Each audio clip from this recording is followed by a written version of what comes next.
Welcome to Roll to Save, the RPG History Podcast.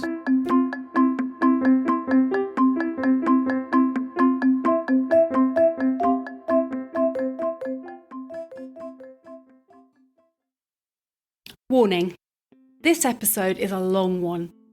Iain tells me these lies like, "Oh, I'm just going to record with Steve and Jason, I'll be back in an hour or so." 2 bloody hours later. And then there's the standard 16 million hours spent editing. Usually because Jason's done something inept, like tried to plug his mic into the toaster. That's the point. There's a notable hiss when he talks. And it's not because he speaks parcel tongue. Iain's tried to disguise it by putting some music in the background. But you're not fooling anyone, matey. Anyway, we hope you enjoy this one.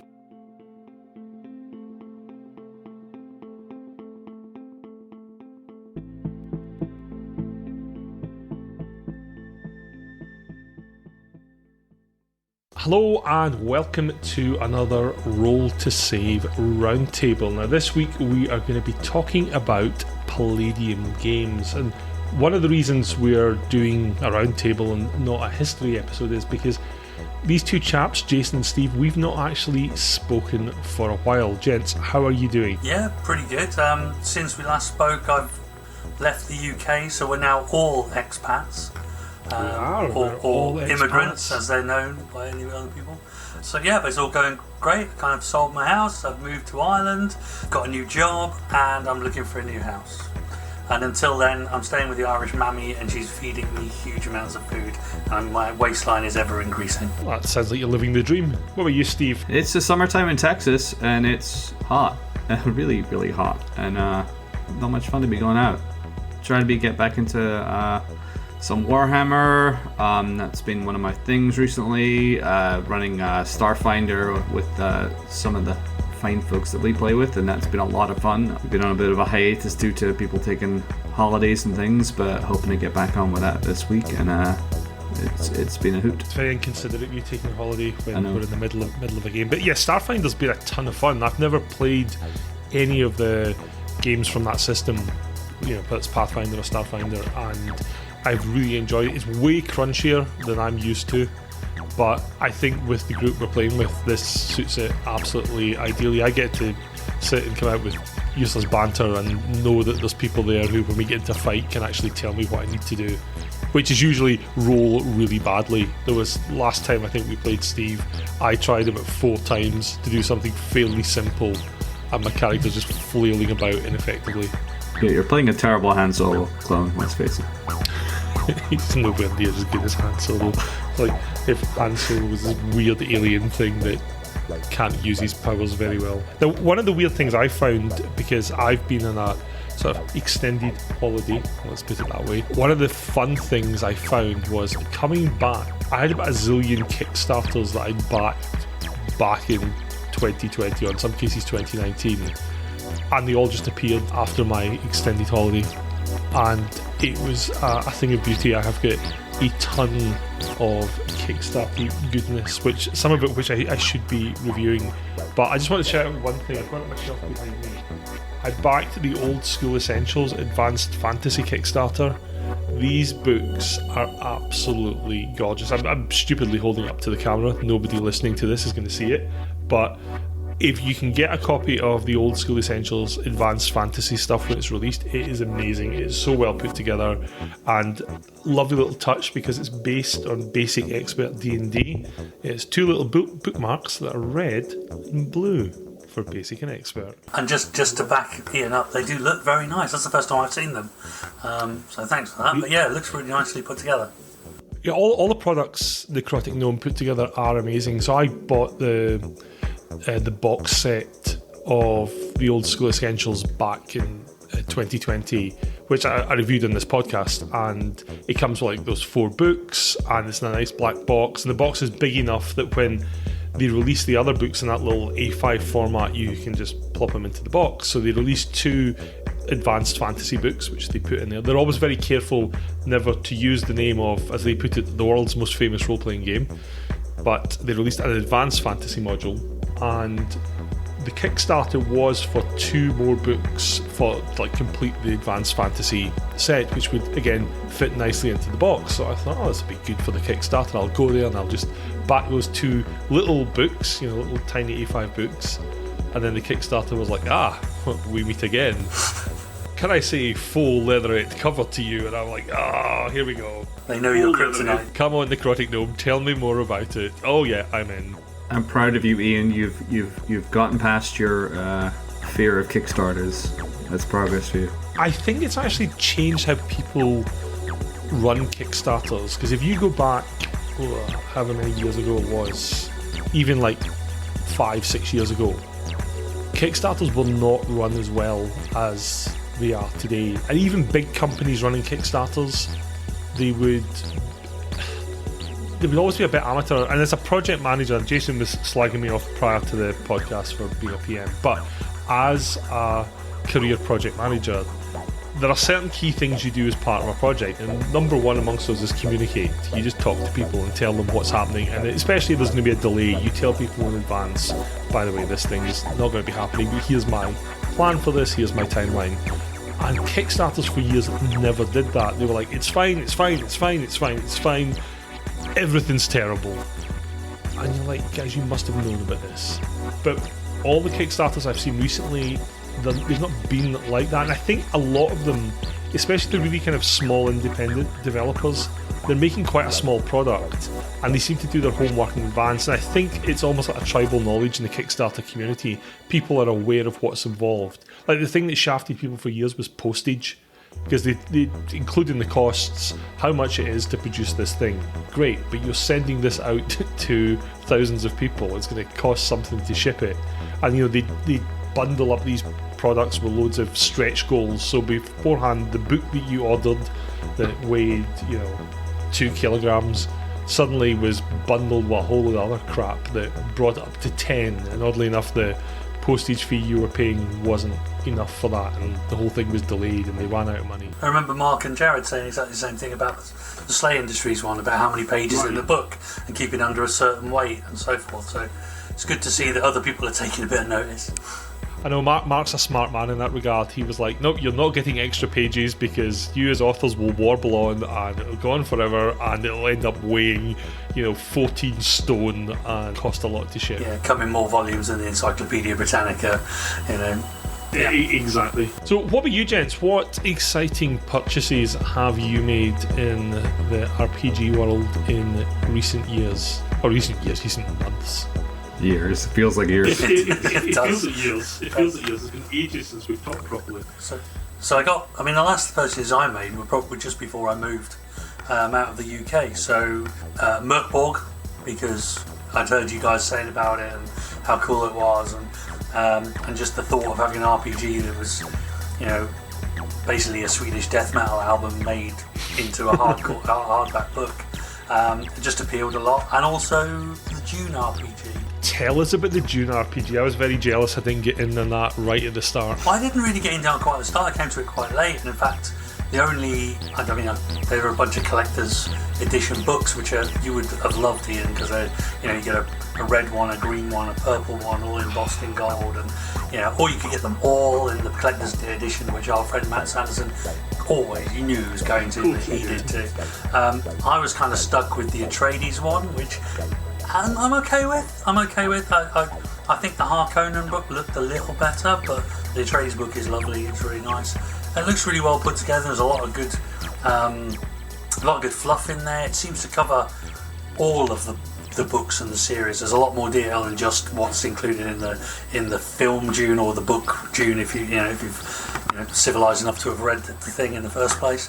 But then I also enjoyed the films, and with the new film coming out soon, I think that's kickstarted all, pun intended, all the interest in all things Arrakis and Dune orientated. So that's great to see. And in fact, the last board game I got before that was the Dune board game as well. So there's a lot of interest in there about it at the moment. And yeah, I'm really looking forward to playing it. And it's now just come out on Roll20.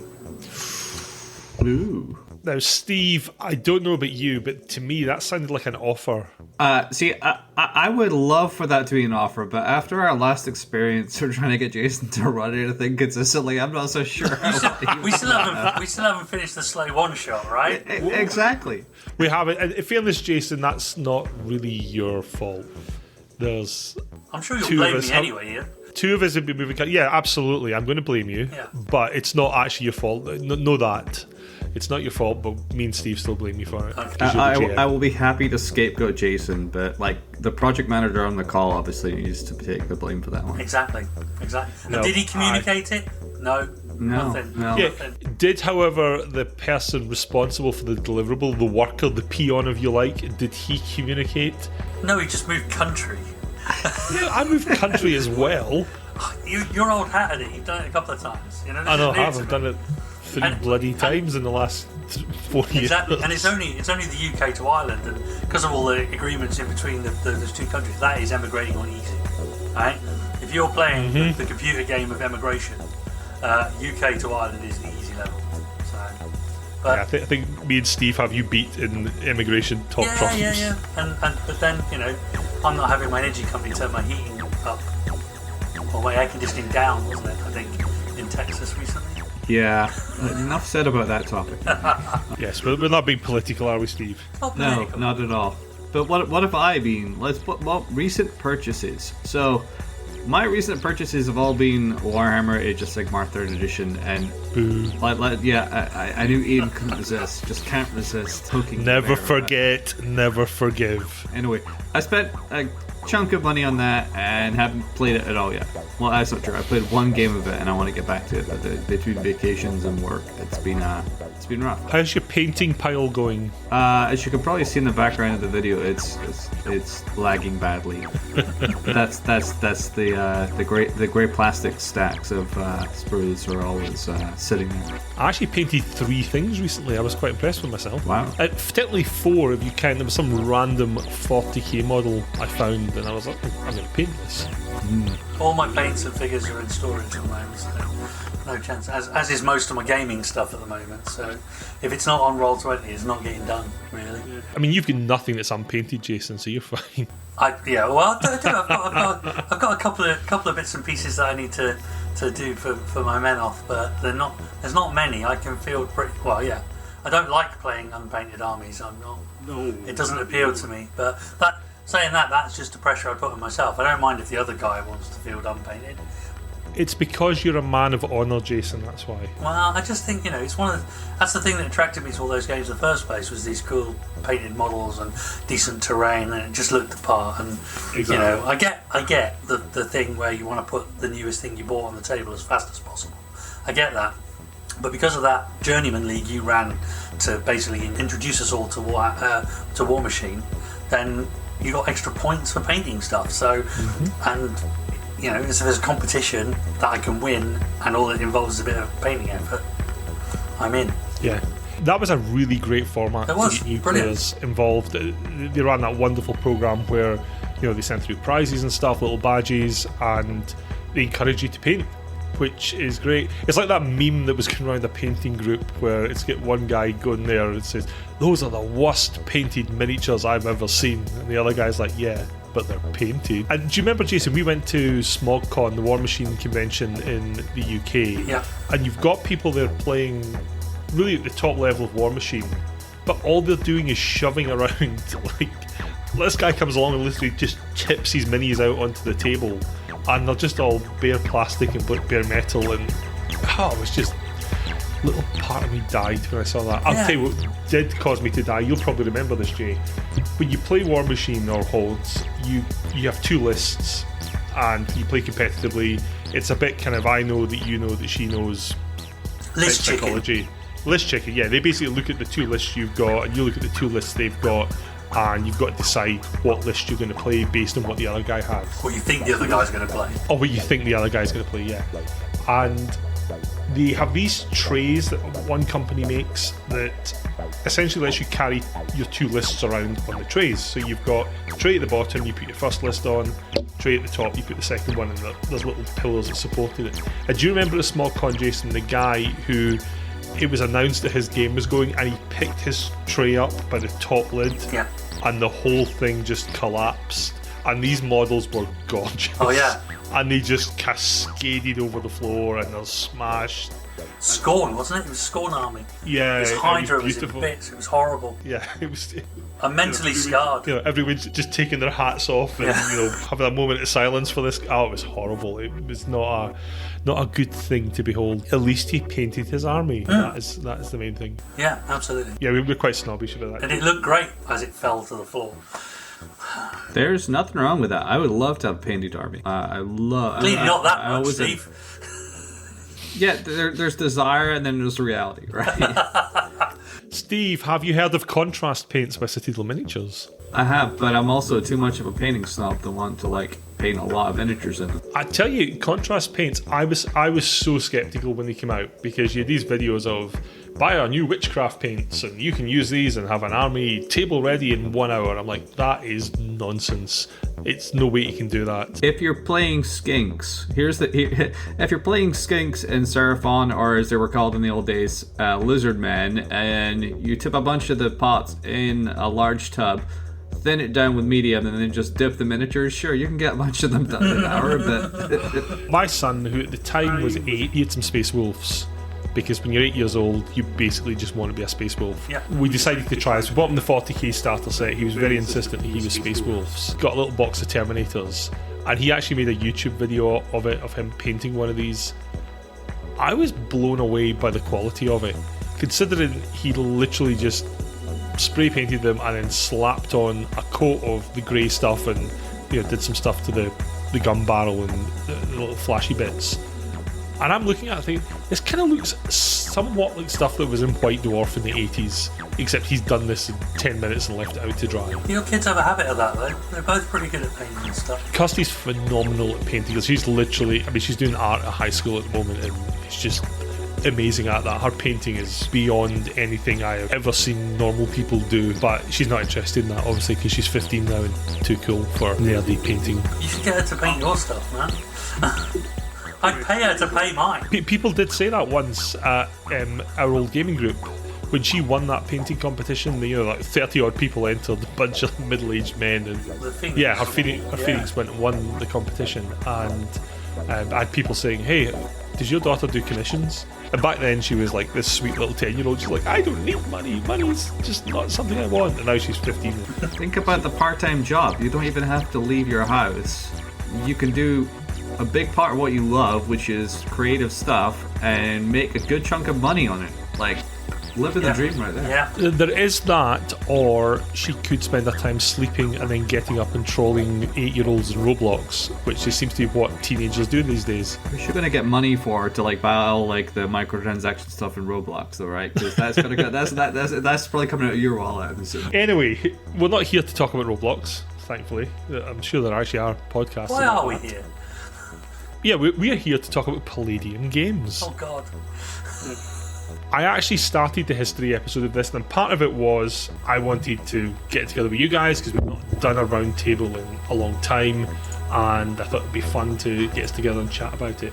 The other thing was, as I started doing the history episode, there's so much about this company and the games they make that are much better suited to a round table conversation than me giving it my usual, in 1981 this thing happened. So, as a bit of background, for those people not familiar with Palladium games, they were founded in 1981 and they have gone on to make a whole bunch of different games. Now, they use a single system. They call it the MEGAVERSAL system. I think it sounds great if you say that in the 80s movie trailer guy voice. The MEGAVERSAL system. See, sounds better. Anyway, this system has been used in nearly all their games. There's a couple that they made kind of one-off games that never used it, but they've largely used this ever since. And they've produced all manner of games. They made a fantasy game, a superhero game, they've made a modern horror game, they've made a Teenage Mutant Ninja Turtles game, which we'll come on to, they made a Robotech game, all sorts of different games. It's a small independent company. It's run by one guy, and I apologise if I butcher his name. I think it is pronounced Kevin Simbeda. Could be that. I may have got it wrong. but it's run by one guy, and as a result, their games have a very kind of quirky feel to them, especially when it comes to the writing. But before we go any further, I want to ask you guys, I'll start with you, Jay. What Palladium games have you played? What's your exposure to this company? So I remember my first positive exposure was actually probably Palladium RPG, which was a not so subtle kind of clone, I guess, of the world's most popular role-playing game that shall not be named. But it seemed almost a bit more in depth and a bit more like complex, and crunch-wise it definitely was. But I'm sure we'll discuss that later. So that was my first one. Didn't have a huge amount of time with that. Did have a little bit, but not a huge amount. Had much more time with Teenage Mutant Ninja Turtles. Had a cracking character that I loved in that, and a friend of mine, you know, Toll, he was part of that group as well, and he had an equally phenomenal character concept, and we can discuss that in a bit as well. And then finally Rifts, and I guess Rifts is probably what broke me as far as Palladium is concerned. You know, I guess that I mean, when did Rifts come out? 1992. Really, I should have been old enough to know better. But I saw this book, and it's got this like floating hovercraft vehicle with this lizard on, and then these scantily clad ladies on it as well. And that was enough for me. I was like, I'm having that. That's going to be great. So I've had kind of 3 real kind of exposure to the Palladium MEGAVERSAL system. I never played Palladium Fantasy, to be fair. I started with Rifts about the same time as TMNT and Robotech, and I was a huge Robotech fan at the time. So and I still am. I mean, who doesn't love, you know, giant mecha that transforms into planes, right? So that's always been my jam. And TMNT, obviously, he wasn't into turtles, even though it was Hero Turtles over here, and we all felt like the whole guilty pleasure of calling them ninjas, even though the UK government didn't want. I didn't understand that at all. The whole we're going to dumb it down and call them Hero Turtles rather than Ninja Turtles because ninjas are somewhat more violent, without changing any of the content of. Okay, we'll Of all the words in Teenage Mutant Ninja Turtle, the problem you have is ninja, because it you know, that's the thing you have a problem with. Yeah, so I juggled the 3 of those, buying the books, played a couple rounds of it here and there. I loved the covers of the books. Those were always the best thing. Like to Jason's point earlier, but like every cover was probably one of the best things about the books.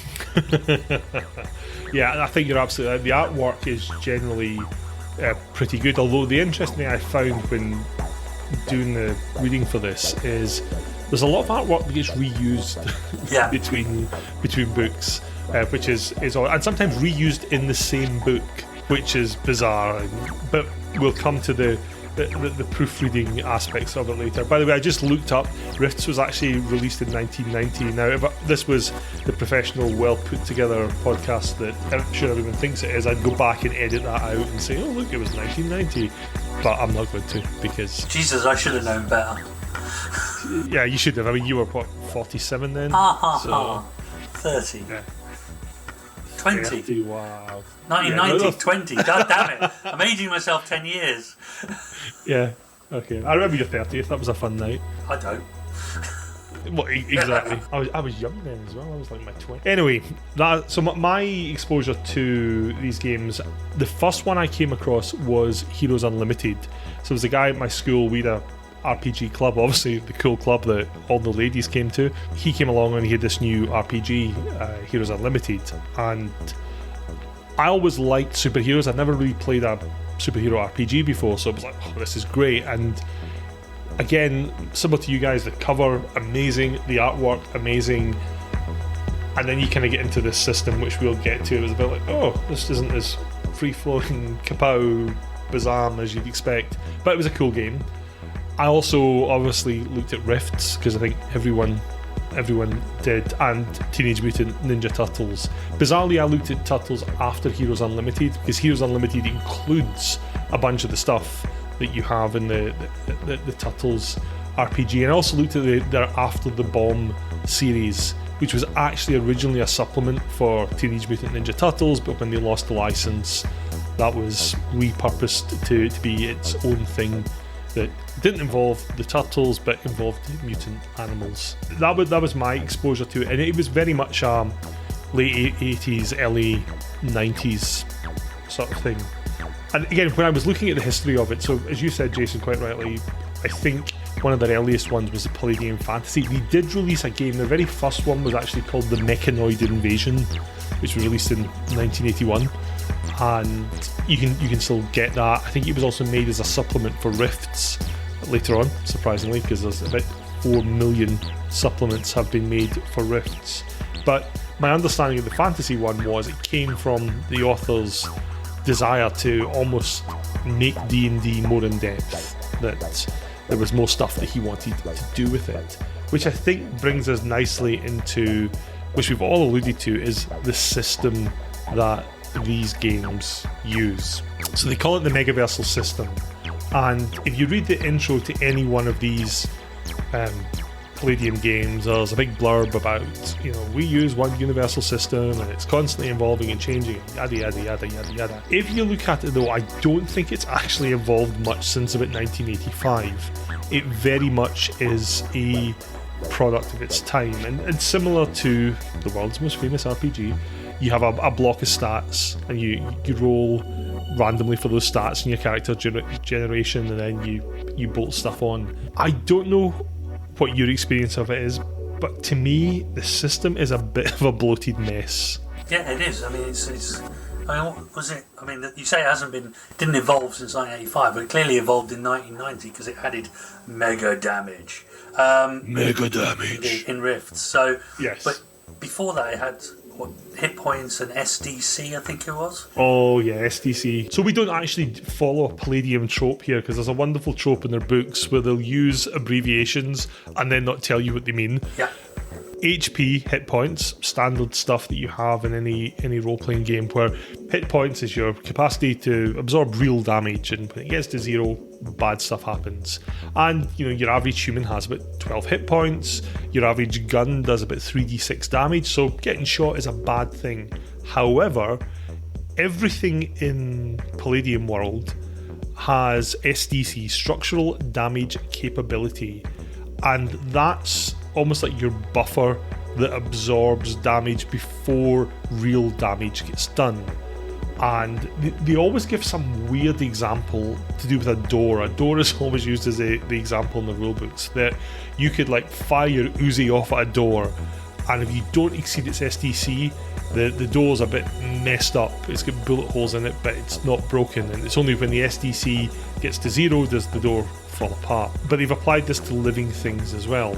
I can see what they were trying to do. I mean, I remember when I first read D&D, hit points, you get hit points every level, so you end up with, your first level fighter's got an average of 6, 7, 8, up to 10 hit points or whatever, and your wizard's got a D4 hit points and 3 and 4 hit points, and your normal people have 1 D4. And the idea is that every time you go up a level, you get more of these hit points.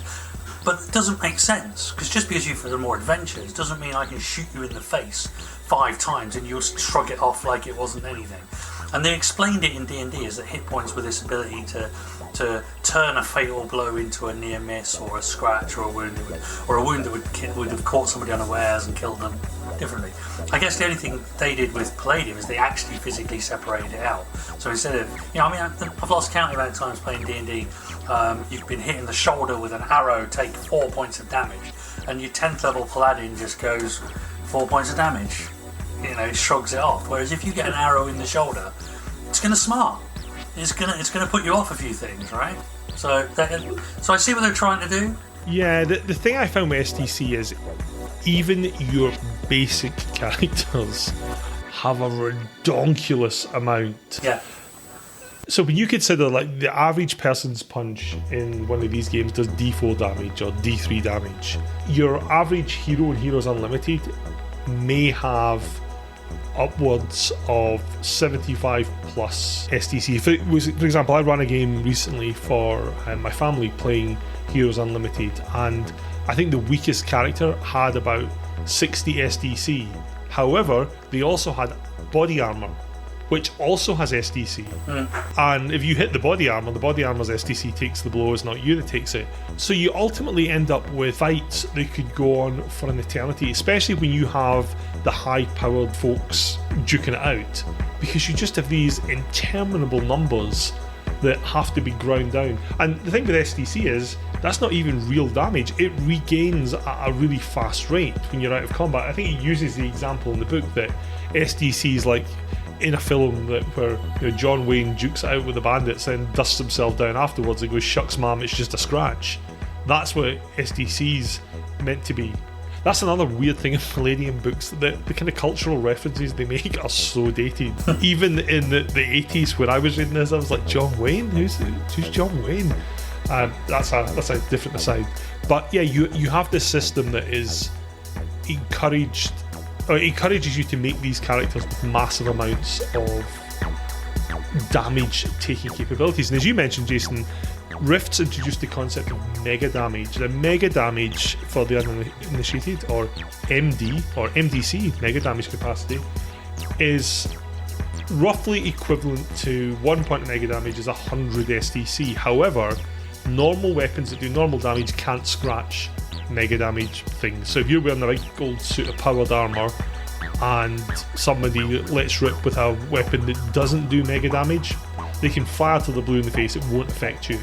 Whereas if you let rip with your mega damage pistol, it does 1d4 mega damage, and it hits someone, you roll a 4, you're doing 400 SDC and literally vaporising them. So it elevated things to insane levels, which is kind of good fun. But also, when you actually read it and you look at the other games it's compatible with, it's not balanced in any way. They obviously just went, oh, this is really cool, giant robots, let's give them mega damage, but without considering the ramification. Yeah, I remember the gold suit, that was Glitter Boy, right? Yeah. But you had Glitter Boy juices, all kinds of stuff, and yeah, it was strange, because I think you can also play a dragon. In fact, I think I played a fire dragon at one point. And then mega damage and all this kind of stuff, but that was big fighty monsters versus big scary robots and things like that, vice versa. Big stompy robots versus big scary monsters, which goes back to the Robotech thing, maybe.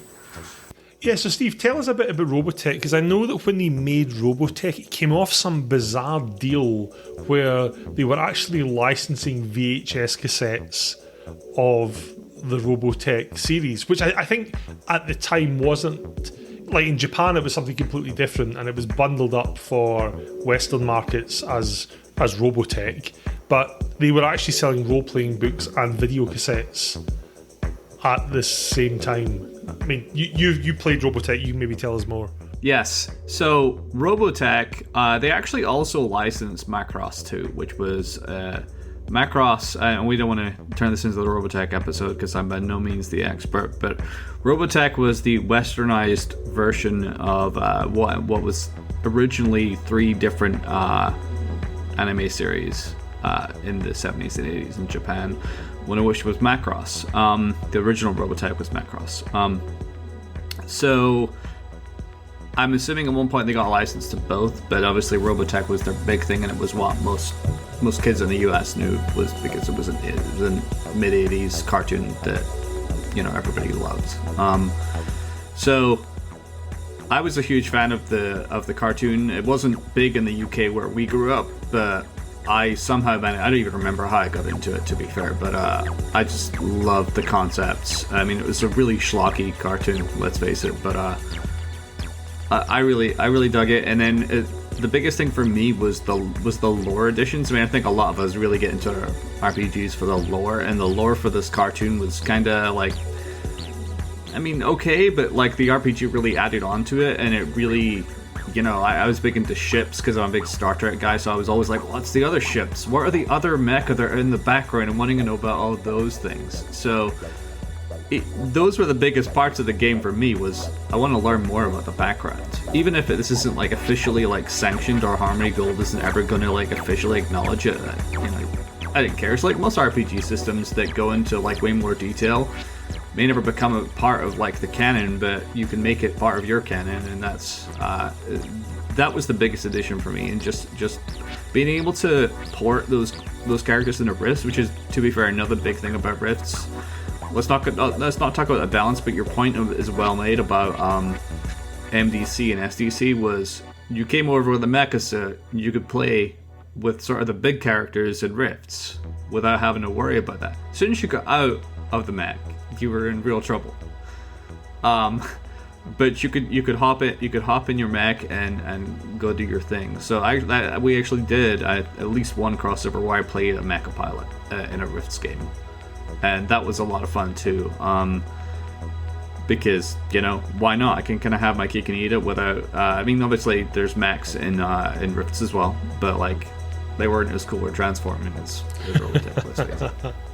But another point I wanted to make that you guys were talking about is I also, when I played pure Rifts, I didn't really want to play one of the big, enhanced guys, the big suits. But there are non-enhanced characters in that game, and they're not very competitive or balanced with, like, a wilderness scout was one of my favorites. They get like a low MDC suit of armor that's probably, I guess, worn down and probably a shot, and then they're like useless. So they're completely unbalanced even within Rifts. Never mind pulling in characters from other parts of the Palladium universe. Like,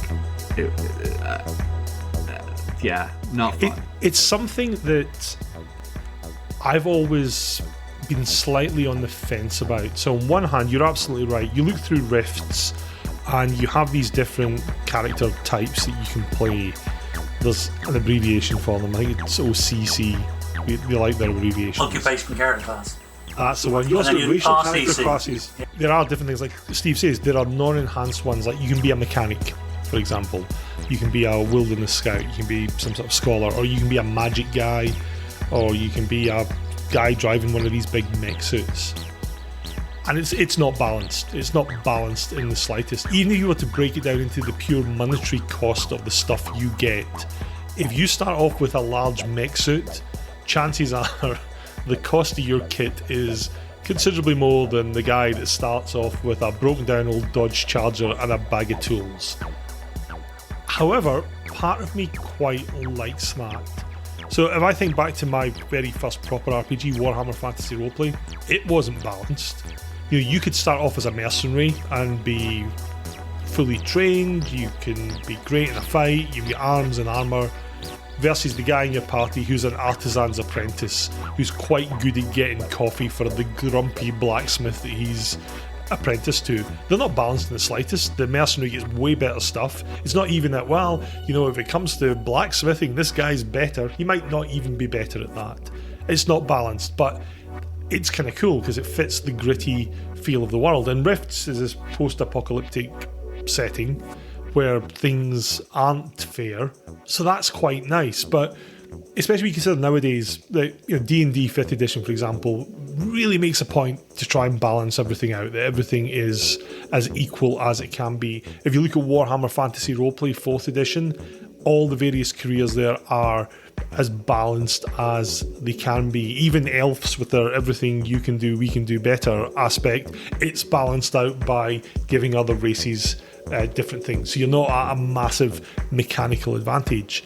But in a game where you're not necessarily competing with the guy next to you, is it a bad thing that you're not balanced? If you desperately want to play that Wilderness Scout because you like the lore of the setting and you want it to be your thing, that they come across this lost city and you can say, oh well, I remember from reading my records that this is the city of yada yada yada, then more power to you.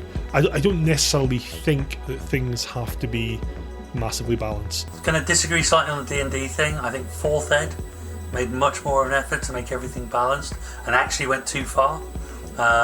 With the way it was structured with 2 at-will powers and a counter power and a daily power, it took a lot of the flavour away. D&D's not quite, I guess, but I see what you're trying to say. I mean, going back to, I guess, one of your favourite games, I guess, Vampire, the old World of Darkness. Some clans were just better than others, right? Yeah. Then Requiem came along and now it's all a lot more balanced and it lost something because of it.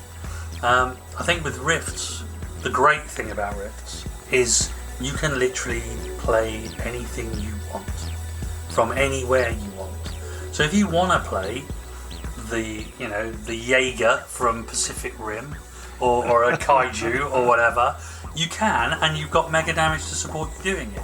However, if you want to play the scientist or the rocker that's trying to save his girl while in the footprints of these epic creatures having a battle above you, you can still do that as well. And it's not, I got the feeling very much that it wasn't ever supposed to be balanced or fair, and in fact gave you much more options to do stuff that didn't have to do that kind of stuff. Yeah. And it's all valid, right? Don't forget that you can play a cowboy and there are literal branding, herding, and roping skills defined in the game, along with 6 different types of horsemanship.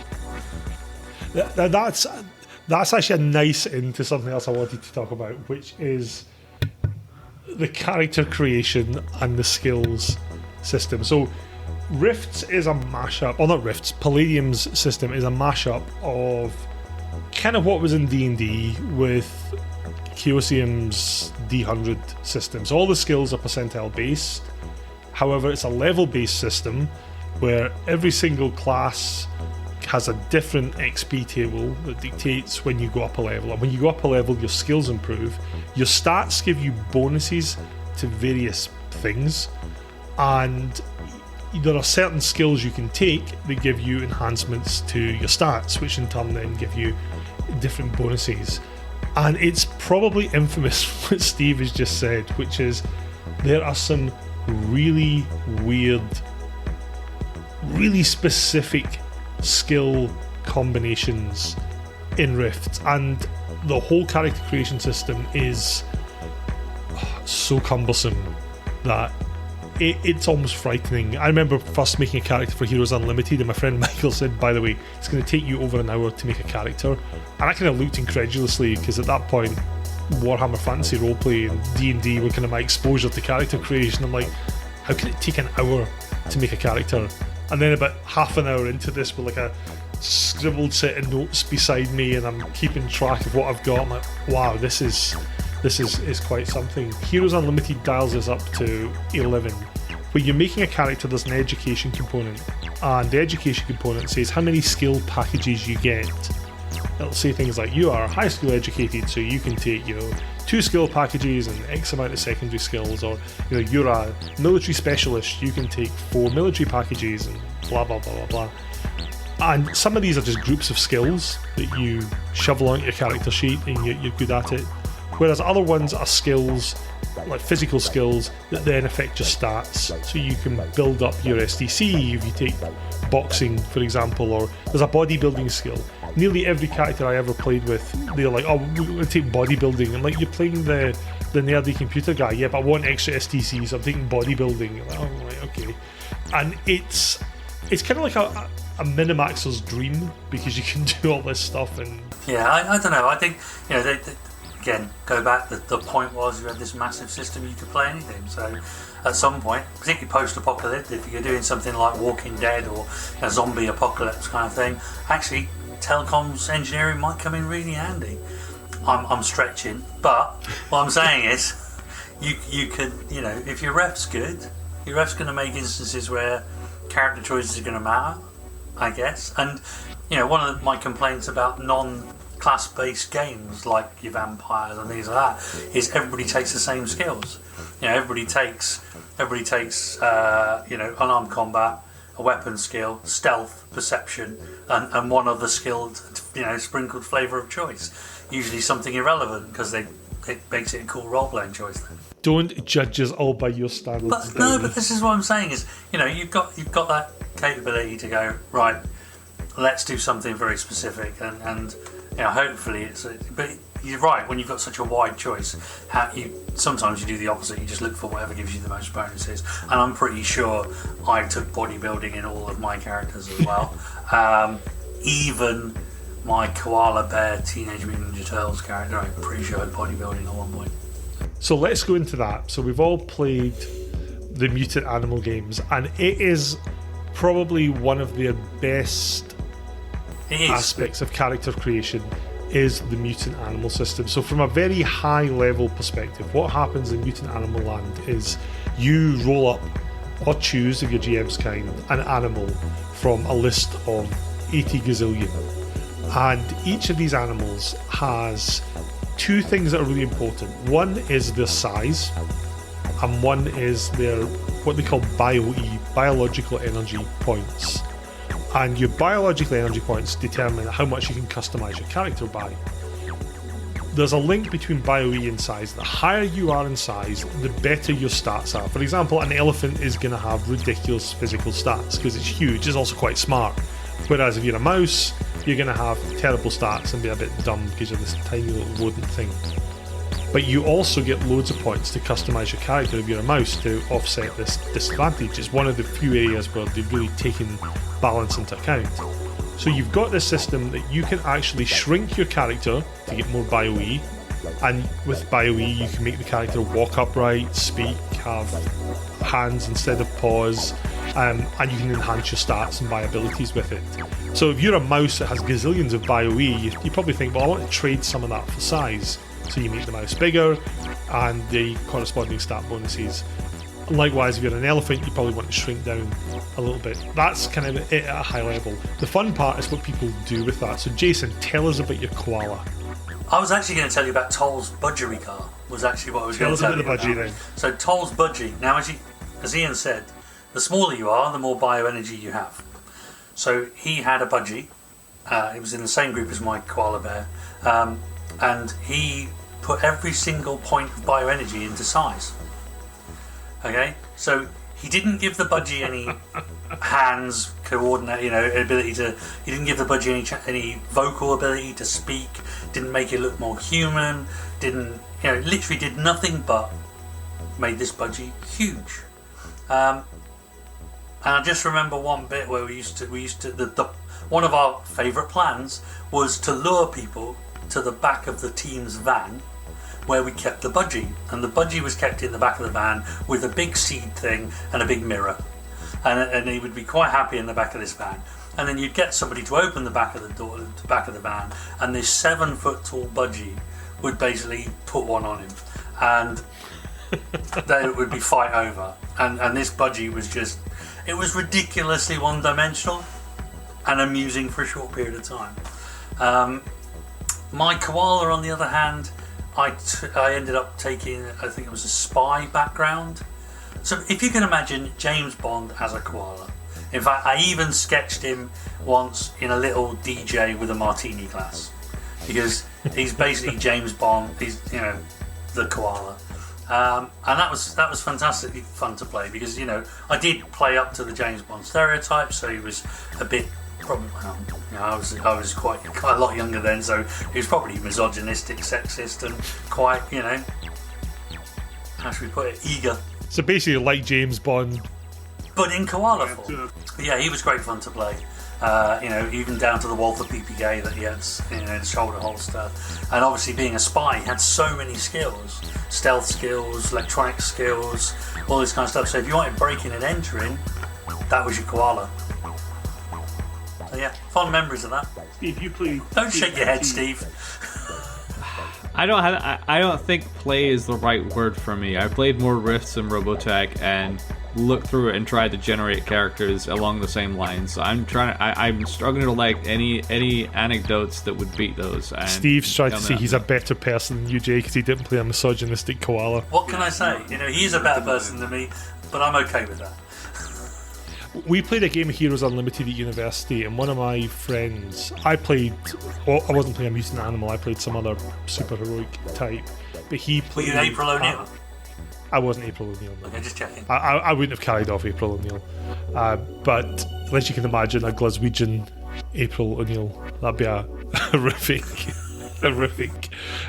thought. Though he played an elephant, and much like your friend, he just left the elephant as is. He goes, I quite like the elephant. I'm going to make it talk, but I'm going to leave its size and strength and everything as is.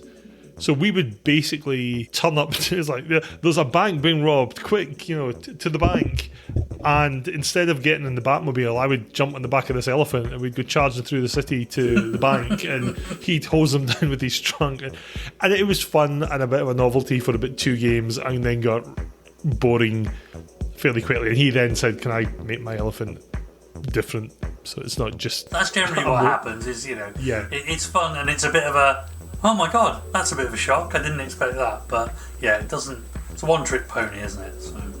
My daughter actually made a mutant animal when we played Heroes Unlimited, a guinea pig called Chonk. Now, Chonk actually stood for Cavia Homo Occlusion and Neutralization Command. It was a government project to make these assassins, and she was Chonk 1, but she escaped because of the evil government stuff going on. Despite being too cool for everything, she had a massive amount of fun with this character.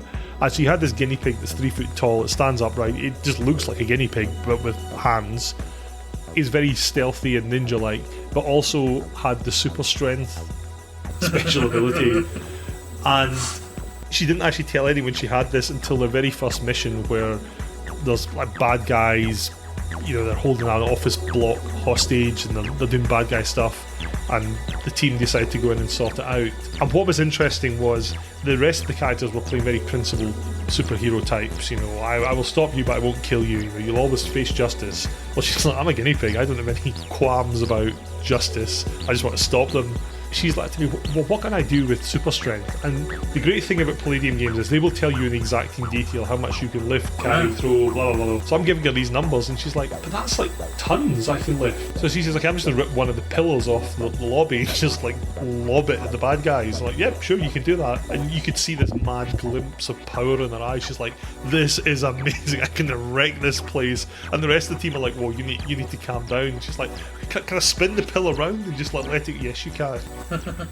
What I didn't understand what a lot of people did when I played is, as I said, you can spend bioenergy on size, hands, speech, and looking like people. And I know people who took their Teenage Mutant Ninja, whatever it was, and spent a lot of points in making it look like a human. I know. And that kind of defeated the object for me. James Bond the koala looked like a koala. Just, yeah. The Teenage Mutant Ninja Turtles look like turtles. They don't look like a guy with a shell. Also, it's a waste of points. Sorry to be a complete minimaxer. You could spend those 20 points in unarmed combat. Exactly.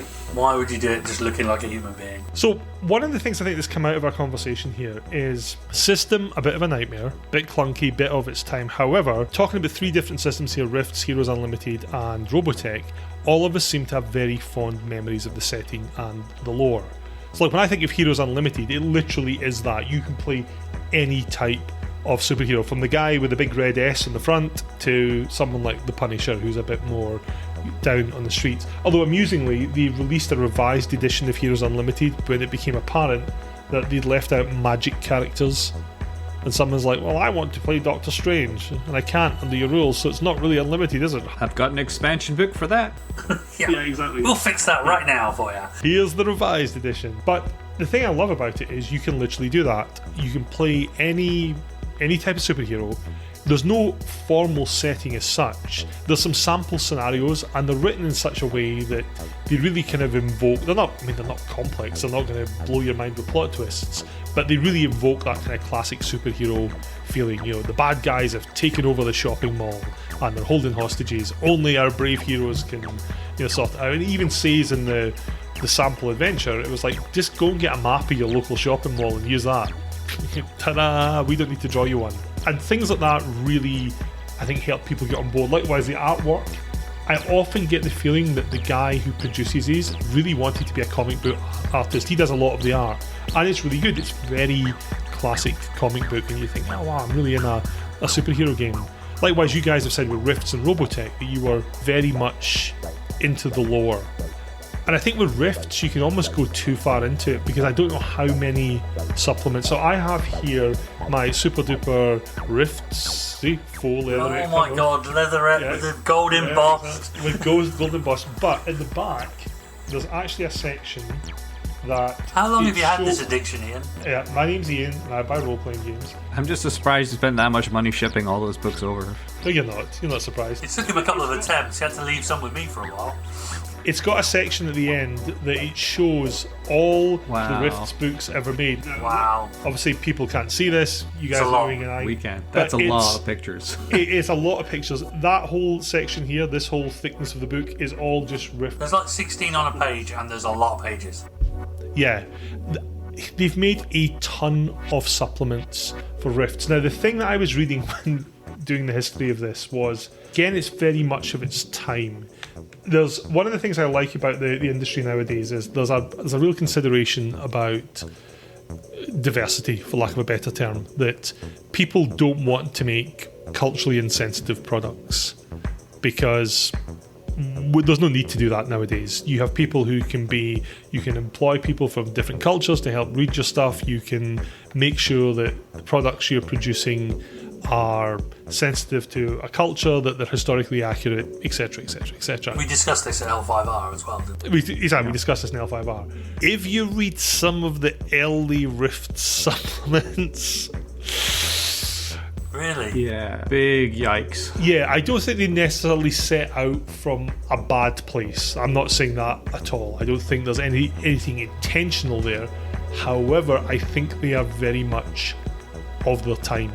There's stuff in there where you're like, oh, I'm not sure really if I was African and reading this that I'd be 100% happy with what's going on here. And again, I don't think it's meant to come from a bad place, but I think when you're an American games company putting together some supplements in the early 90s, you're probably not calling in someone from Africa to help you write your Rift Africa book, and as a result you may draw upon stereotypes more than what is necessarily the real deal. Have any of you had a look at any of the Rift supplements? Do you own any of them? Did you play through them? Because I think for people who we've talked about Rifts for the last 45 minutes or so, for those of you who are not aware of Rifts is a setting that you can literally do anything. There are literally these rifts that are opened up to other dimensions, other portals, and a lot of Rifts GMs, they don't bother with the supplements. They just set the game in this post-apocalyptic wasteland and do their own thing.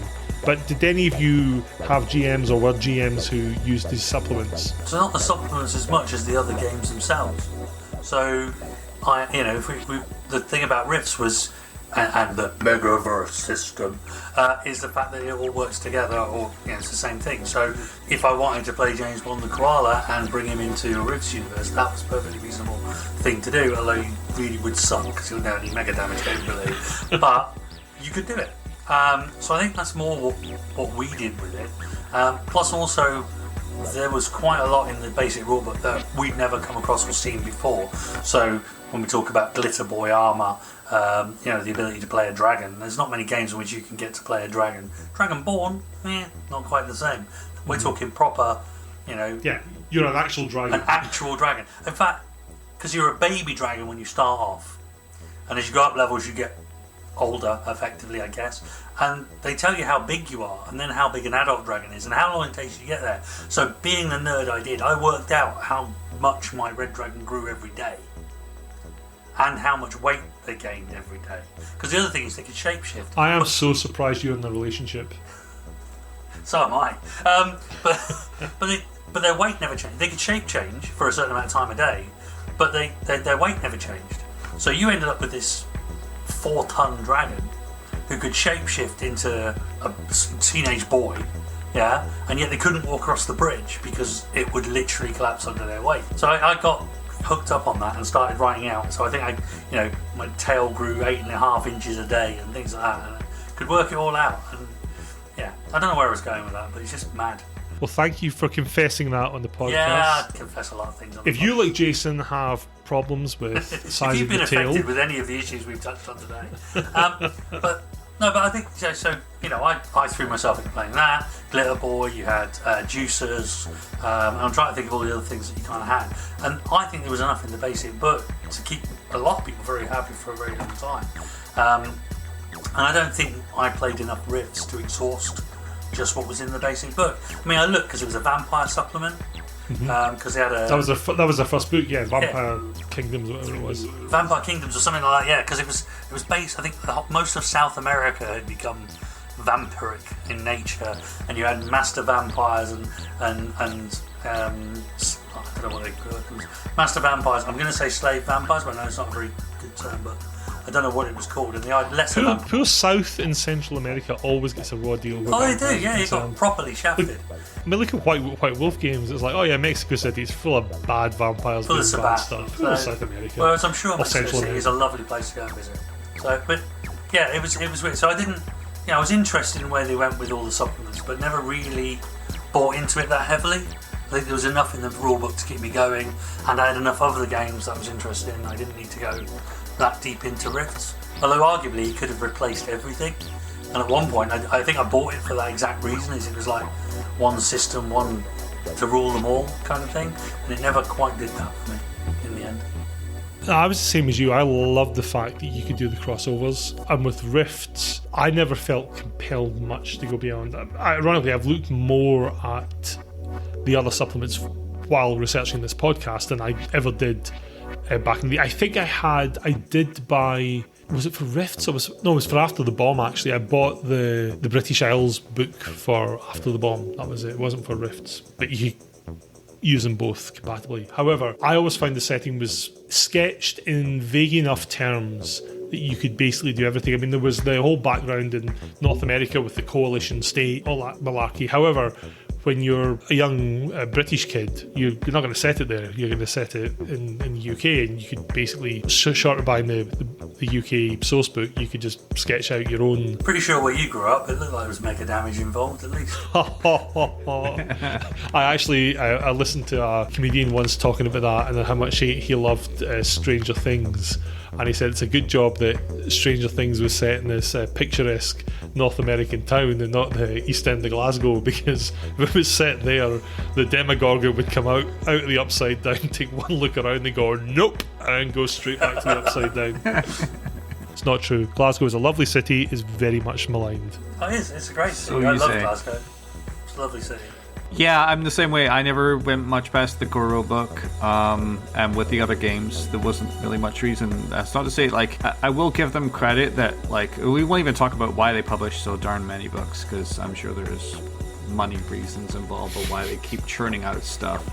I think giving them credit in a similar way that we sort of gave early World of Darkness credit, they were not churning out, like, metagamer plot. They were just giving people more tools in their toolbox to play and build the game they wanted, because this is Rifts and Palladium. They were never the game company that was going to be building, like, you see the big campaigns that are coming out like every 6 months now for the world's most popular role-playing game, to use Iain's shtick on this right now, where they're churning out these campaigns. It's not my shtick, it's from the Necrotic Gnome. They say that. I can say D&D. We're not writing a book. We can say D&D. We're not writing a book.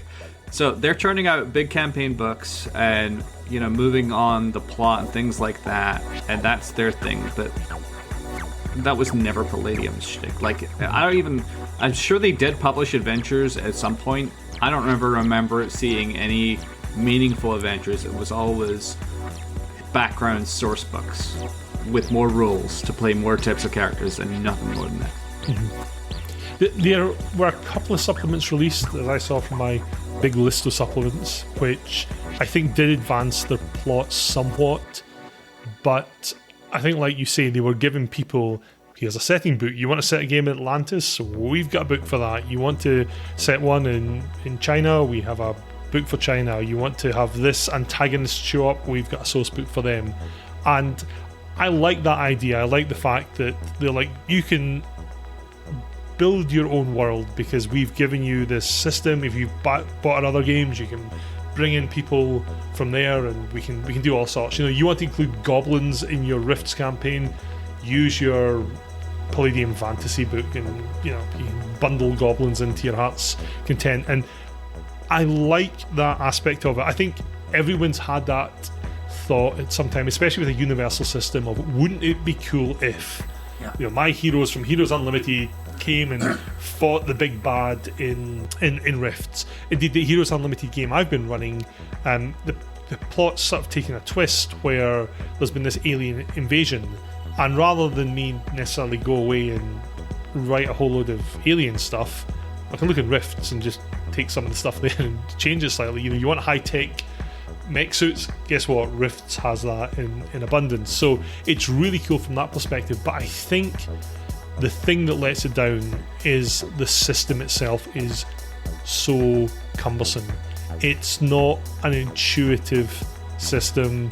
It doesn't lend itself to fast gameplay. Indeed, when I ran Heroes Unlimited recently, I kind of changed the system to make it fast. You know, you're playing a superhero game. Everyone's seen the Marvel movies, they've seen the DC movies, they know that in a superhero game the heroes turn up, and when the goons are there, the goons get pasted, and ultimately the heroes move on to the confrontation with the big bad guy at the end. So if you follow, in fact let me get it here, the actual combat system in Heroes Unlimited, which is the same for every other Palladium game, I'm just trying to find it because these books, which we're going to come on to in just a minute, are well laid out. Catastrophically badly laid out is probably the kindest way to do it. For example, combat lives in character creation. Wouldn't you believe it? So here's how combat works in Heroes Unlimited. The first thing you do is you determine initiative. Then the attacker rolls to strike. Then there's some rules for body armor that you have to roll over a certain number, otherwise you've hit the body armor, blah blah blah. Then the defender, if they're hit, can choose to parry, dodge, or entangle.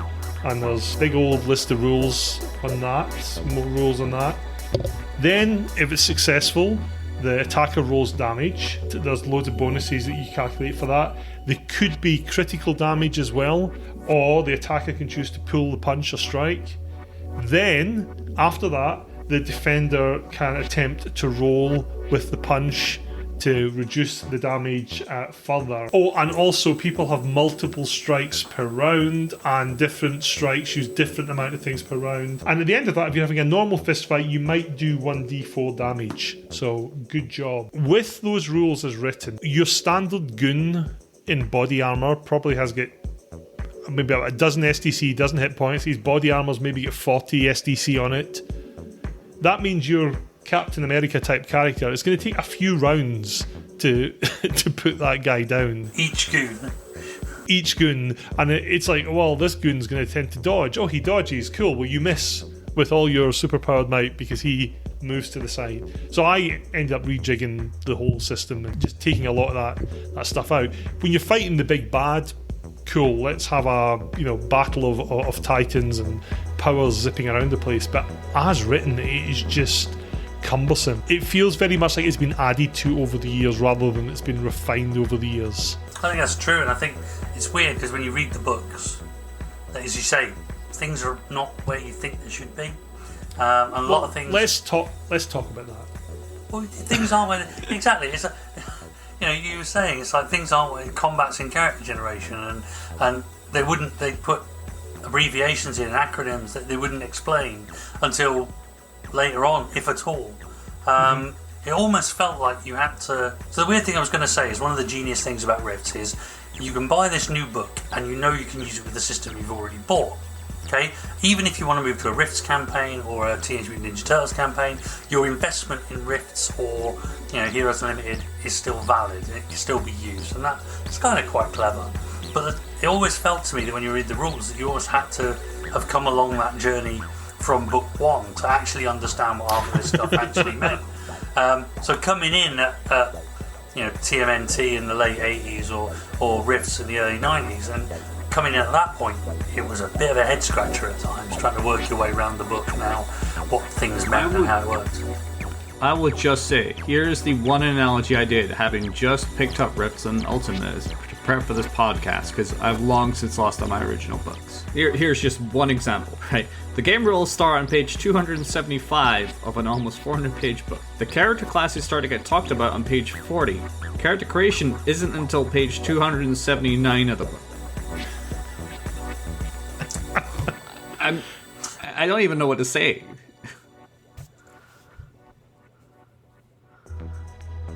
The best thing about that is, so in the Rifts book I've got, character creation, leather gold embossed wrist book. Yeah, character creation starts on page 8 on that one. Straight in, no messing.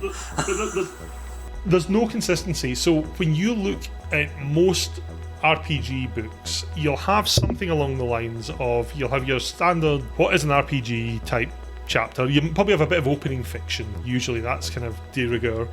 You'll then, after the what is an RPG, you'll have a list of here's the game-specific terminology we use. Stuff that will come up again and again and again that normal people don't know. Here are our abbreviations. You'll then have probably a setting chapter or some sort of background.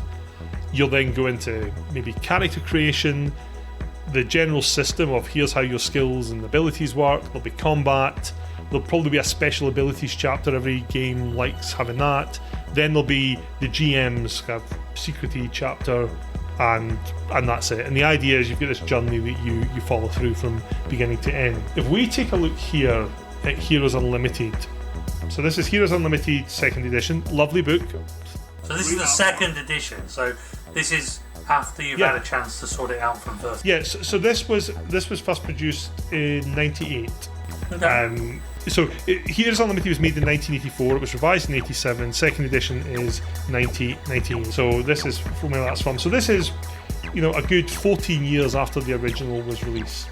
So actually, one thing I love about all Palladium games, you always get this little bit at the beginning. It says, warning, violence and the supernatural. They were obviously really bummed by the whole satanic panic in the 80s. And they do it. I've got this here. I'm pretty sure I've got it in Rifts as well. Yep, warning, very first page. Warning, violence and the supernatural. Yeah. And it's like... I read that too. Yeah, I got a kick out of that. There's bad things in this book, but don't worry, everyone, they're not real. We're like, we know.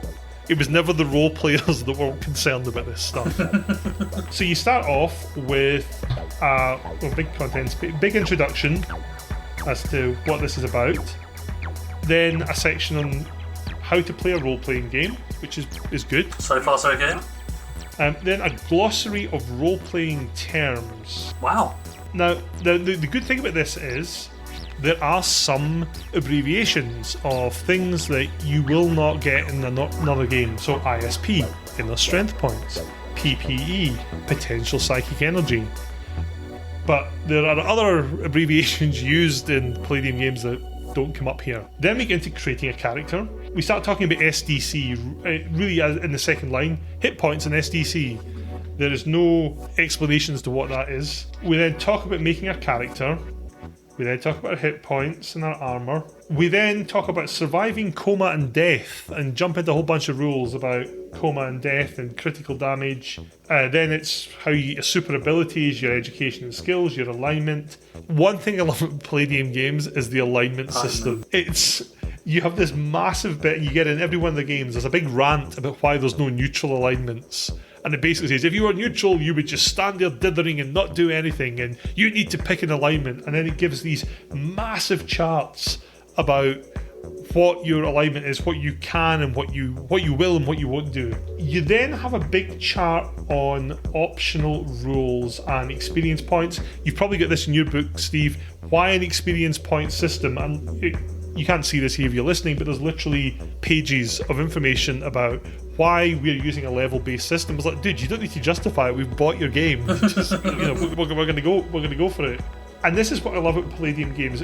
This was meant to be character creation. We're just wandering off here. We've now got the insanity rules, and they have this in every game. Insanity is optional, but you have got pages and pages and pages and pages of insanity. We then, in Heroes Unlimited, drop off entirely from character creation. We've just forgotten we're doing that. And we then go into some background about superheroes. There's a brief history of super beings in America. And then we jump back into education and skills, which goes on for a long time. There's a lot of education and skills. And then, remember, the next stage in character creation was we're going to find out what our super abilities are. No, we then include the combat rules in character creation. This stuff just goes on. And the thing that tells you a bit about what, I don't know, somebody said this to me a while back, is, it's weird that the more rules a game gives you for a particular circumstance, the more likely you'll find you end up doing that kind of thing. So the fact you've got combat in character creation, doesn't that mean you're likely to more build your character around combat? You're likely more to have a combat-oriented game? I mean, it's Heroes Unlimited. It's, Zap, Pow, Kapow, Batman kind of stuff. Yes. So I can see why it's there. But they were always like that. They were always kind of like, you try and read along, and then you carry on reading, and you'd be like, hang on, where am I now? And have to go back, and oh yeah, they changed. It's almost like it's a train of thought editing. It's like, exactly what it is. Oh, I mentioned the word combat, so I guess I better describe combat now. Yeah. But as you said, Steve, you've got a version of Rifts, I've got a version of Rifts, and they're laid out completely differently. And this is literally not... I deliberately thought I'll buy the later edition, the newer one, because I want to see how they progress. I didn't buy the first edition. I bought the 2005 revised Ultimate Edition, they call it. It's the top purchase on drive-thru for Palladium. So I thought, I'll buy that. $15, no problem. I'm going to read it. How have they not fixed these things? No, it's... How have they not? It's like, look, here's another example. Like, the notable games and the glossary that you just mentioned at the start of the book, it's on page 276 of this rulebook. And all the character classes that start on page 40 are referencing these abbreviations all over the place. Yeah. You'd assume What the hell does this even mean? Yeah, it should be at the start or at the end. I don't mind which, but it needs to be top and tail at some point, right?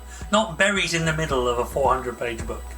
So one thing I found about Heroes Unlimited, so the edition I played with my friends at school that was released in 1987, one thing that Palladium games have always been really heavy on is they have massive equipment lists, and they have massive lists of guns. You find all the guns in Heroes Unlimited, in all Palladium games. They release, in fact, weapon supplements, compendiums of weapons. You can like pick your favourite gun and it'll have stats with it.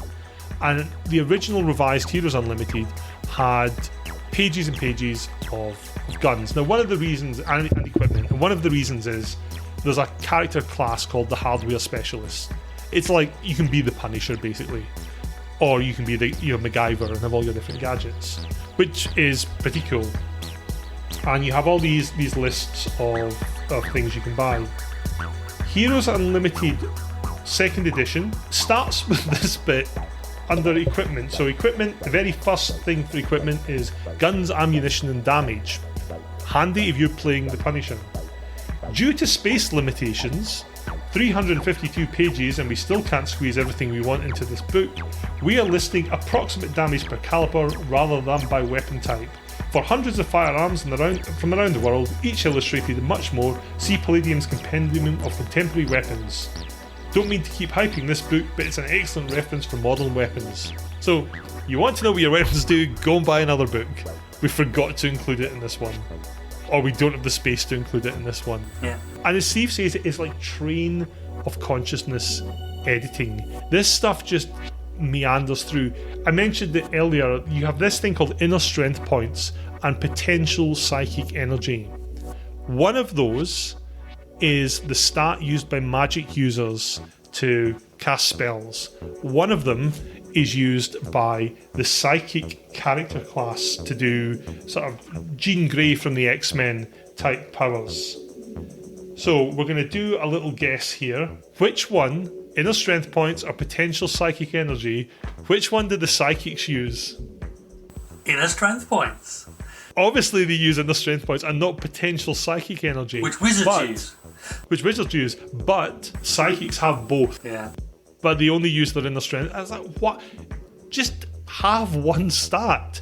And they've obviously taken it because inner strength points were included in the original Heroes Unlimited. Then when they introduced the magic class in revised edition, they ported over the magic rules from Palladium Fantasy, which used potential psychic energy. And rather than say, oh, you know what, we made a mistake, let's just scrap ISP and put PPE in. Nope, we're going to have both. Yeah. Kind of confusing for your starting player. But this is what I'm saying about, I think you had to, it's almost like they expected you to come along the journey with them and know one game before you went on to the other, and then it was an iterative process. It's much easier to understand. But as a new player coming to it, it was not the easiest game to pick up. But still good fun. It is still good, and that's the thing that makes me come back to them. It is still good fun to play, but I do think as a company they are still stuck somewhere circa 1990. So you think of things like, and this is not me trying to hold up D&D as like the the latest and greatest, but you look at something like D&D Beyond and the tools you can get there for like character gen, character creation. You can get the integrations with Roll20. I know, Steve, for example, when we were playing Starfinder, you've used the reference materials that you have from Starfinder. You put them in the compendium in Roll20. It's incredibly handy. I mentioned at the beginning, Starfinder is like way crunchier than anything I've played in a while. He says talking about Palladium games, but having that sort of stuff in game is brilliant, because when I want to know what my power does, I click that list in Roll20, I click in the power, I'm like, oh, it does this, and then click the little thing and it then rolls the dice. It does it, yeah. And, Steve can then go, no, Iain, you're terrible at rolling dice, you fail once again to use your psychic powers, but it's all there. It makes the game experience much more fluid. Now, as part of the research for this podcast, I've signed up to Palladium's mailing list. There is something that apparently people are going crazy for.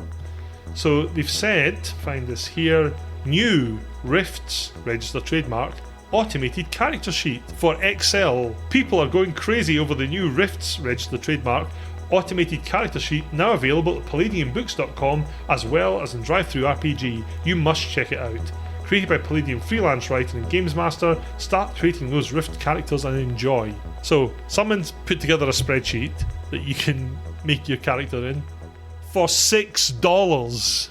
Wow. $6 for a spreadsheet? What is happening? Why are people not doing this in Roll20? In all truth, there's probably an awful lot in the background of that spreadsheet. If I remember it's my a spreadsheet. character, I know, but if you remember, you're saying you buy skills, it increases your stats, it feeds back around. There's probably some, but $6 seems. I mean, the thing is, Excel spreadsheets for character creation, been doing that for decades, right? I put one together for Slave version 1, believe it or not. Well, you need one for Slave version 1. Well, yeah, exactly. 300 character generation points and off you go. Slave version 2, much better. Thanks, guys. I put that together. I've done D&D ones and things like that, and they're not. Yeah, $6. Should have been pretty much. I kept expecting to see it saying compatible with Excel 97.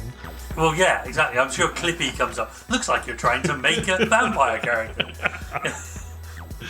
It looks like you've got no mega damage. Would you like to buy a suit? Yeah, exactly. So, but again, Excel as well. I mean, no, it's a Microsoft product, but you've got to kind of pay have a license for that, right? Right. If you're doing it legally, you have a license for it. So you're needing a professional but bought product to do that. Most places now will be doing it on a web page, and you need nothing but a browser to get to it to do all this kind of stuff. Roll20 being the perfect example. So, not everybody's got Microsoft Office. At least do it with Google Sheets. I mean, at least with a free tool. I mean, do it on Google Sheets. At least that way you can access it through the web. Again, it's a browser. You just do everything in a browser. That seems a bit of a barrier to entry as well. You even see it with the style of writing. It goes back to what Steve says about the editing and maybe a lack of. But the writing style is... I see this term bandied around a lot, but it's so appropriate for this. It's a bit kind of gonzo. Because you have it... It's like this guy telling you how he runs his games. There's lots of unnecessary punctuation, italics, capitals, exclamation marks.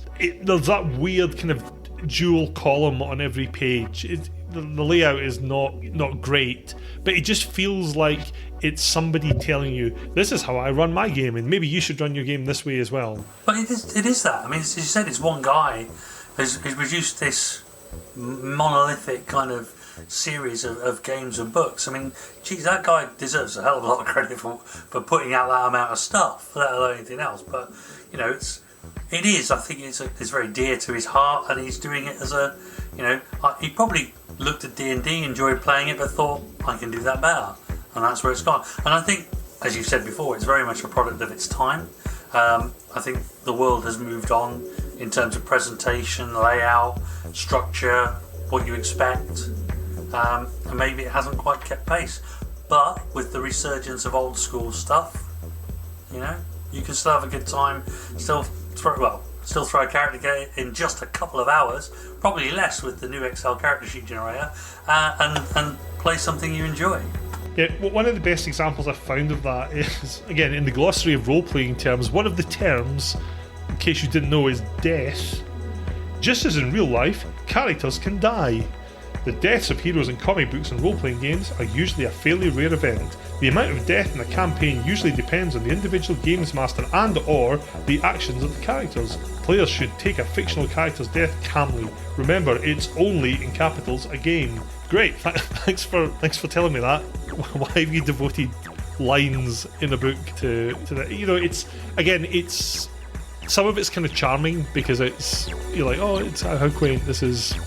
This guy's style. But when you look at more polished products, this feels very different in terms of how it's written. As I say, it's like these old ones that were like, you look at early D&D, it's written in a similar way. You've got things Gary Gygax wrote where he's like, this is going to be the most immersive thing you've ever played because I'm telling you this. And you'd never have stuff like that in games nowadays. Yet this stuff is still printed and released. Some people might miss that, you know? I mean, let's face it, the initial premise of this podcast was for us to talk about old games. Yeah. Exactly. So. And here you are lamenting it stuck in history. Well, I wouldn't say lamenting it. I think it's kind of charming. It is charming. And the thing that this come across is like, you know, we've talked about how the rule books are a bit of a nightmare to follow along. The system is, but we've all got good memories of playing it. As Steve said, he's not going to get to play a mech suit pilot in, you know, other games. I love the superhero aspect of Heroes Unlimited. You got to play a misogynistic koala. Those are pretty unique gaming experiences, and I think the thing that sums up the Palladium setting for me, I ran Heroes Unlimited recently, and we had a big finale where all the kind of various threads came together and the heroes stormed the bad guy's base. And at the end of it, my son just like lost his mind. He was like, Dad, that was so awesome. There was like a massive Marvel battle, and it, you know, Kirsty like threw a jeep at those bad guys, and then like me and Uncle Tom went up against the guy in the giant mech suit, and then like I overheated it, and then like, we killed that guy, and then the aliens came. Oh, it was awesome. The best thing is my brother-in-law, who's in his 30s, who was also playing, I got a text from him that was more or less exactly the same as like, it was awesome. It was like the end of an MCU movie. It's that setting that helps bring that stuff to life. It's not the system that brings that to life. It's not how the rule book's laid out, but it's the fact that they've got a setting where they can play those characters. And I suppose that's what ultimately, certainly my conclusion is, it's really what you put into Palladium and what you take out of it that's going to dictate whether it's fun or not. We've said that before. I mean, even when we, you know, criticised the Slay Industries rule set originally and all that kind of stuff, doesn't stop it being, you know, good fun and you know, an enjoyable experience. And it's almost like, despite the rules, this is still good. Right, well, Jason, you think about Vampire. We played Vampire more or less non-stop for over a decade. Pretty much. And the rule system, it's not great, is it? Games, garbage, utter garbage. Yet we had some of the best games we've ever played. Yes. Because of the background. Even things like Call of Cthulhu. Call of Cthulhu is a great game. I don't really rate the basic role-playing system. I mean, Steve, we played that game. It was a ton of fun. Yet we've got these characters who are meant to be experts at certain things, who 50% of the time will fail at what they're doing, even though they're meant to be experts. Well, I mean, to be fair, in your case, Iain, you did pick a character who was basically garbage. Because you wanted to play a character who was basically garbage at everything except a specific subset of things that never came up in the adventure. And that is exactly what Iain will do. Yeah. Credit to you for wanting to play that character. Credit to the system for allowing you the flexibility, which comes back around to Palladium, which would allow you to play that garbage character in Palladium as well. If there was ever a horse riding scenario in that game, I would have killed it. That's all I'm saying. One day I will see Iain play a heroic character. Like, actually, what these games are almost ideologically supposed to provide the experience, because he plays the most deeply flawed. He play a Tremere, the wizard clan of the vampire, who's thaumaturgically inept. You know, literally, let's take every aspect of character and make it crap. Right? So, and he seems to enjoy it. He thrives on it. One day I'll see him play something that is, you know, heroic. Yeah, min-max, Iain, come on. I wasn't massively heroic in Call of Cthulhu because we got to the kind of the end point, and I was like, well, I think we should go and get the police. And the rest of them went, yep, let's do that then. You can just see him like, I've got this awesome adventure written. Like, no, we're going to get the cops. This is beyond our pay grade. There is no ancient scripts for me to translate. There's not a horse to ride. I am out of here. Let's go and get the cops. It's their day job. It seems like, fine, I'm not going to tell you what this was about then. Like, okay. So before we wrap up, do you guys have anything you want to promote? Anything you've been listening to or watching recently that's cool? Anything you've been reading that's cool? I'll go back to the Dune RPG. Definitely worth checking out. I got great hopes for it because I think it was the first time I read a sci-fi book, and it had that kind of weight and the political structure behind it, and you can play that in the role-playing game, and it specifically divides it up into kind of actors and manipulators kind of sessions. So I think it and it's really nicely put together. Great amount of lore in it. Modiphius done a great job on that. I think it's an excellent bit. Every penny I've spent on it, I can see where it went, and I'm looking forward to playing it. So, yeah, I would say anybody who's interested in Dune, Frank, and all the sort of the novels that just go alongside it, go and check it out. Excellent. For me, actually, very timely to the topic that we're talking about. If you want to be an anthropomorphized, got that word right? Yeah, well done, you. Hamster or guinea pig or anything like that. There is a board game that came out a couple of years ago that I picked up on a recent trip to Dallas called Aftermath by Plaid Hat Games. It is one of their recent sort of board game as a book type thing where you're basically flipping through this flip book, and the maps that you're playing on are, and there's kind of like a sort of a choose your own multiplayer adventure where you collect and level up these characters. And this one is all just, sort of like After the Bomb. We've only played one adventure so far. We're going to get back to it, but the minis are beautiful. It's a really fun theme, and it fits very well with the theme of this podcast. So highly recommend that. And Gloomhaven is obviously like that complete opposite. Everybody knows what Gloomhaven is. I got that at Christmas. We finally started playing it a month ago. Man, that game is great, but it's so difficult. How many new tables did you have to buy to actually set the thing up? That's fair. It is a chunky box, but it actually took less time to get set up than I thought. There's just a lot of stuff in there. So yeah, there's a friend of mine. His brother-in-law got it, and he was sending me pictures of. He's basically devoted a room in the house to a Gloomhaven campaign. And they've got the character stuff set up on one table over here. They've got board and the PCs over here. I saw it and I was just like, I need to step away from the computer, because you know me, Jason, I buy my board games by the pound. You do. This is a big box. There is a ton of stuff in it. I was going to say, you have the temerity to have a go at something about how long it takes to set up and how many tables, and then you just have to look at some of the board games you've bought in the past. And, I know.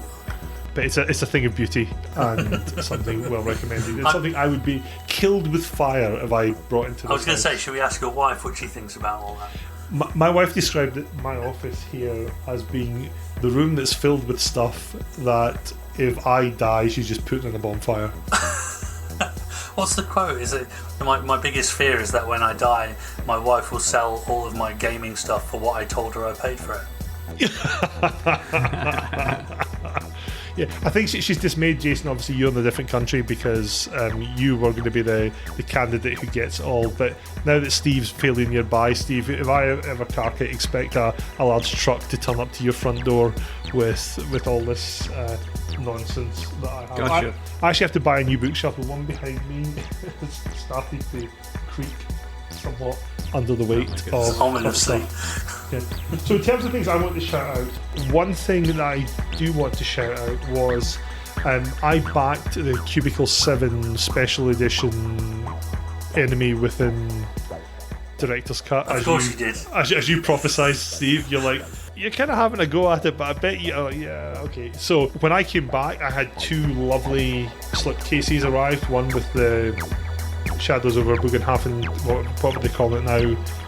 Director's Cut, one with the Death in the Reek. I got an email the other day that says that the Power Behind the Throne one's arriving, and I just have to say these books are absolutely gorgeous. I've not had the time to go through them properly, I like the way they're laid out. I like what I've read so far. I want to give 4th Ed a try. I've started writing a review of 4th Ed. There are pros and cons to 4th Ed. I will say it's a beautifully put together book, but there's some things that I'm not too happy with. But these things, Cubicle 7 are doing a good job with the Warhammer license. They're giving it a lot of care and attention. They're making some good products, so that's worth checking out. The other thing I'd say is worth checking out is, so I've been listening to the Tale of the Manticore podcast. John, who runs that, great guy. He's been helping me out with the Paranoia podcast as well. But it really got me looking into solo RPGs. I've also, as Jason mentioned at the beginning, Merkborg is a fantastic, great looking book. I backed a ton of Merkborg stuff on Kickstarter, which all turned up. So I was like, what am I going to do with all this Merkborg stuff that I've got? So I started looking at, well, how do you actually run a solo RPG? Because I thought it's just like fighting fantasy where you follow a set plot. And there's loads of ways to do it. But one of the ways to do it is something called the Mythic Game Master Emulator deck. It's basically a deck of cards that emulates what a Game Master does. Now, I'm not going to go into specifics here. Go to DriveThruRPG. It's not that expensive. You can download it and print it off. It is a ton of fun, and you can lose hours to this. Now, the important caveat is it requires your imagination. It's not going to write an adventure for you, but the stuff that the cards generate will fire up your mind. You can literally play an RPG on your own. It is well worth a look. So that's Mythic Game Master Emulator. Get it from DriveThruRPG, download it, print off the cards, and give it a go. You can use any system. I've tried it both with Old School Essentials, I've tried it with Merkborg. Tons of fun, but I warn you now, you may lose hours to it. That's the point. Exactly. So gents, thank you very much for another wonderful episode. That was a lot of fun, and I think our conclusion is Palladium is lots of fun if you can get past the badly laid out rulebooks and the clunky system. Any closing words of wisdom from either of you? Always be yourself, but if you can't, be a dragon. Like it. Steve? That's more wisdom than I was expecting from Jason. It's more wisdom than I was expecting from Jason. I know, Jason's drinking wine at the moment, that's why. I am. I've run out. You should get on the Vivino app. That's my other recommendation. Get on the Vivino wine tasting app. I've made it my quest to become the number one wine reviewer in the US. I'm currently numbered 936. That's a testament to the amount of wine that I've drunk over lockdown. You should stick to role-playing podcasts. I think that's probably fair. Hey, I could say loads of pretentious things about wine. In fact, I've got an official wine qualification. I am WSET level 1 certified. Level 1? How many hit points do you get? Oh, you only get D4. D4, yeah. You're a wine wizard. Yeah, exactly, wine wizard. And on that note, gents, I will let you go, and we will speak next time. Cheers, Iain. Cheers. I honestly thought they'd never bloody shut up. And that was our Palladium Games Roundtable. We hope you enjoyed it, long as it was. As mentioned in the episode, Palladium have produced an absolute boatload of games over the years, so we'll drop a link to the DriveThruRPG account in the show notes. That way, if you fancy dropping $6 in a spreadsheet, we're the ones enabling you. All joking aside, as we said in the episode, there are a ton of weird, quirky and clunky things up with Palladium, but we've all had fun with the games over the years. As for us, we're a monthly podcast about the history of RPGs, although saying that, our channel is now a mishmash of history episodes, roundtables, interviews and actual play miniseries. I think that's called content bloat, and you can probably get probiotic yogurt drinks for it. Anyway, over the past year, we've covered off 9 separate systems, so if you enjoyed this episode and fancy some more RPG history, please take a browse through our back catalogue to see if there are any other systems that take your fancy. We've also got not 1, not 2, but 3 actual play miniseries on the go at the moment. If you fancy some sci-fi nonsense, we've started releasing episodes for Me and My Shadow Mark IV, a cut-down version of one of Paranoia's classic adventures. We've also just released The Dying World, a Merkborg solo actual play, and that seems to be going down pretty well. In addition to these, we've got our series The Assumptions, our one shot of Slay Industries that we started when we realised it would be more fun to play a game than to simply just review a book.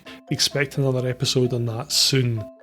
If you've enjoyed what you've listened to, please leave us a review on your podcast directory of choice.